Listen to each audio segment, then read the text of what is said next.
លោកជាងសុខាជានាយកប្រតិបត្តិអង្គការ YODP ដែលបានផ្ដល់បទសម្ភាសន៍ផ្ដាច់មុខឲ្យវិទ្យុបារាំងអន្តរជាតិយល់ឃើញថាក្នុងរឿងព្រេងកាត់នេះមិនមែនជារឿងថ្មីទេដែលខាងអាជ្ញាធរបើកចំហតិចតួចព័ត៌មានជុំវិញការវិនិយោគរបស់ក្រុមហ៊ុនបរទេសការគ្រប់គ្រងចំណូលចំណាយឲ្យបានត្រឹមត្រូវតម្លាភាពនិងមានគណនេយ្យភាពនោះក៏ប៉ុន្តែលោកជាងសុខាក៏សម្គាល់វិជ្ជមានថាមួយរយៈចុងក្រោយនេះពលគឺបន្ទាប់ពីផ្អាកគម្រោងបូមយកដំណក់ប្រេងដំបូងកាលពីឆ្នាំ2012មករដ្ឋាភិបាលនិងអាជ្ញាធរពាក់ព័ន្ធមានការប្រែប្រួលអេរយាប័តច្រើនជាងមុនហើយចូលរួមជជែកពិភាក្សាជាមួយសង្គមស៊ីវិលនិងយុវជនបានច្រើនជាងមុនផងដែរ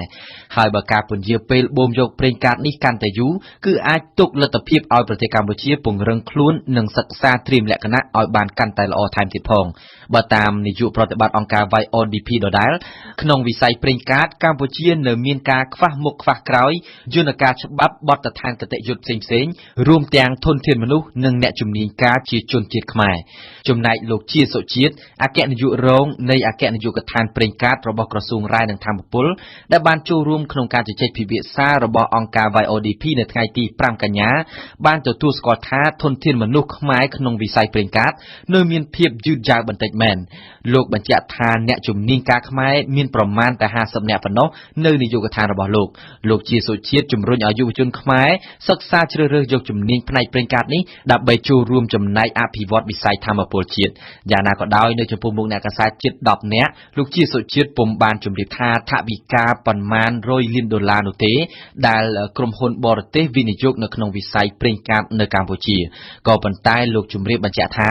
មិនទាន់មានការបូមយកប្រេងនោះទេហើយក៏មិនដឹងបូមនៅពេលណាដែរពលគឺកំពុងតែសិក្សានៅឡើយតំណាងអាជ្ញាធររូបនេះអះអាងទៀតថាគេអាចរកឃើញថាមានប្រេងនៅក្នុងសមុទ្រចំនួន6ប្លុកចំណែកនៅដីគោកវិញចំនួន19ប្លុកសូមជម្រាបជូនថាអង្គការកម្មវិធីអភិវឌ្ឍធនធានយុវជនហៅកាត់ថា YODP